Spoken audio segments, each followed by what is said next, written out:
नमस्कार दोस्तों, कैसे हैं आप सभी। आज की कहानी का शीर्षक है अनचाही। अनुमान ठीक ही था, अंजलि का ही फ़ोन था। विमला जी ने उठकर फ़ोन उठाया, धीरे से यही कहा था, ठीक है मैं सुबह निकल रही हूँ, वहीं बात करेंगे। फ़ोन रखकर घड़ी देखी, रात के 11 बज रहे थे। 8 से 11 के बीच 3 फ़ोन आ चुके थे उसके। विमला जी समझ नहीं पा रही थी कि क्या करे। इसी बात को लेकर पति सुरेश जी से इतनी बहस हो चुकी है, पर वह क्या करे, छोड़ दे पोती श्वेता को उसके हाल पर। बहस का मुद्दा ही श्वेता थी और सुरेश जी की वही पुरानी दलील थी, विमला अब तो बाहर निकलो इन घर गृहस्थी के चक्करों से। बहुत मर खपली तुम, अब हमारी यह उम्र भी नहीं रही कि हम बच्चों की हर छोटी बड़ी बातों में अपनी दलील दे, और बच्चे अब वे वयस्क हो चुके हैं। अब वह कैसे समझाए कि बात श्वेता की शादी की ही नहीं बल्कि उसके भविष्य की भी है। अभी 12वीं पास की है, 18 की हुई है पिछले महीने। 2 बड़ी बहनें हैं जो इंजीनियरिंग और डॉक्टरी की पढ़ाई कर रही है। श्वेता सबसे छोटी है, फिर उसके विवाह की इतनी जल्दी क्यों। अंजलि से हुई फ़ोन की लंबी बातचीत के शब्द फिर से विमला जी के कानों में गूंजने लगे थे। माँ, श्वेता अब जिद ठाने बैठी है कि वह उसे अब आगे पढ़ना ही नहीं है और शादी करके घर ही बसाना है, तो हम कर ही क्या सकते हैं। आप जानती हो कि पढ़ाई लिखाई में उसका मन लगता ही नहीं है। अभी तो एक ठीक ठाक लड़का मिल रहा है, घर का बिजनेस है उसका, लड़की सुखी रहेगी। अब आप ही बताओ। पहले तो बात सुनते ही बिगड़ती थी विमला जी, अंजलि पर इतनी पढ़ी लिखी होकर भी ऐसी बातें कर रही है। पर आखिर में यही कहा उसने, ठीक है माँ, आप ही आकर समझाइए अपनी लाडली पोती को कि कॉलेज में एडमिशन ले ले। जब भी अंजलि गुस्से में रहती है, श्वेता को उनकी लाडली पोती कहकर ही संबोधित करती है। रात भर विमला जी सोचती रही कि सुरेश जी को कैसे मनाएगी अपने भोपाल जाने के बारे में। आशा के विपरीत सुबह कुछ शांत थे सुरेश जी। सुबह उठकर विमला जी को खटपट करते देख कह भी दिया था उन्होंने, अपना सामान जमा लेना और हाँ, ज़्यादा मत रुकना। श्वेता से एक बार कहकर देख लेना, मान जाए तो ठीक, नहीं तो हमारी समस्या नहीं है यह अब। विमला जी ने एक राहत की सांस ली। तैयारी तो क्या खास करनी थी, 2-4 जोड़ी कपड़े डाल लिए बैग में। रामू आ गया था तो बस स्टैंड तक वही छोड़ गया। पर बस में बैठते ही फिर श्वेता का चेहरा विमला जी की आंखों के सामने घूमने लगा। खिड़की के बाहर झांकते हुए विमला जी का मन कहीं अतीत में ले जा रहा था उन्हें। अंजलि तब अपने बैंक की ट्रेनिंग में थी और विमला जी उसके पास ही थी। 2-3 महीने बाद पता चला था कि अंजलि को अपनी प्रेगनेंसी के बारे में, तो वह चौंक गई थी। माँ, मैं अभी इस बच्चे को जन्म देने की स्थिति में नहीं हूँ। एक तो ट्रेनिंग लंबी चलेगी और दूसरे रीता और मीता भी अभी छोटी ही है। मेरे लिए तो ये 2 बच्चे ही बहुत है। अंजलि तब बिना बताए चुपचाप अपनी सोनोग्राफी भी करवा आई थी। माँ, इस बार भी लड़की ही है, मैं तो अब इसे बिल्कुल जन्म नहीं दे सकती। विमला जी बुरी तरह चौंक गई थी। क्या कह रही है यह, इतनी पढ़ी लिखी होकर भी यह भेदभाव। बड़ी मुश्किल से समझाकर विमला जी ने उसे रोका था। फिर भी एक तरह से अनचाही संतान ही रही श्वेता। श्वेता को पालने का सारा भार विमला जी पर ही था। अंजलि ने भी उसे विमला जी की गोद में ही डाल दिया था। लो संभालो अपनी लाडली पोती को। धीरे धीरे श्वेता बड़ी होने लगी। वह विमला जी को ही अपनी माँ समझने लगी थी। उनके आगे पीछे साड़ी का पल्ला थामे घूमती रहती। उसके तोतले बोल अभी भी विमला जी को याद है। बड़ी होकर भी जब स्कूल की लंबी छुट्टियां होती तो वह जबलपुर उन्हीं के पास आ जाती। विमला जी के पास रहकर वह सिलाई, बुनाई, कुकिंग, संगीत, नृत्य में पारंगत हो गई थी।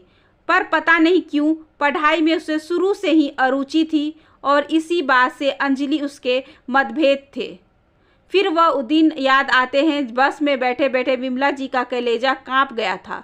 उन दिनों वह अंजलि के पास ही थी। श्वेता का हाई स्कूल का रिजल्ट आने वाला था। पता चला कि इस साल भी फेल थी। अंजलि का तो पारा 7वें आसमान पर पहुंच गया था। वह उसे डांट डपट कर ऑफिस चली गई। पर फिर श्वेता का घर में पता ही नहीं चल रहा था। ढूंढते ढूंढते जब विमला जी नीचे के कमरे में पहुंची तो सन्न रह गई। देखा तो एक लंबी साड़ी का फंदा बनाकर पंखे से लटक रही थी श्वेता। यह क्या, दौड़कर श्वेता को बाहों में जकड़ा था उन्होंने। छोड़ दो माँ, मुझे मर जाने दो, मैं हूँ ही इस लायक। बड़ी मुश्किल से विमला जी उसे खींचते हुए कमरे से बाहर लाई थी। दिल बुरी तरह धड़क रहा था। हे भगवान, वहाँ पहुँचने में मिनट भर भी देर हो जाती तो बड़ा अनर्थ हो जाता। क्यों मुझे भी जीते जी मारने पर तुली है तू? अगर तुझे कुछ हो जाता तो? अंजलि तो यही कहती कि आप तो घर में ही थी। आखिर क्या कर रही थी? जब आपकी लाडली पोती आप ही तो जिद करके इसे संसार में लाई थी, फिर क्यों मर जाने दिया? क्या क्या आप कहा माँ? हाँ बेटा, तेरी माँ तुझे जन्म देने के पक्ष में ही नहीं थी। वो नहीं चाहती थी कि 2 बेटियों के बाद फिर एक तीसरी बेटी हो। वो तो मैंने ही रोका था उसे, और तू यह सिला दे रही है हमें। श्वेता एकदम चुप हो गई थी, फिर धीरे से विमला जी के गले से चिपट गई। माँ, अब मैं कभी आपको दुख नहीं दूंगी।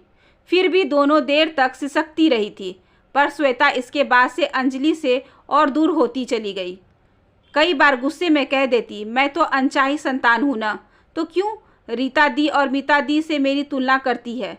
और अब अंजलि को लगता कि शायद विमला जी ने ही श्वेता को भड़काया है।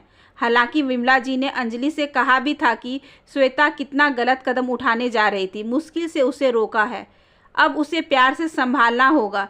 फिर भी अंजलि कहीं ना कहीं अपनी सास को ही कसूरवार समझने लगी थी।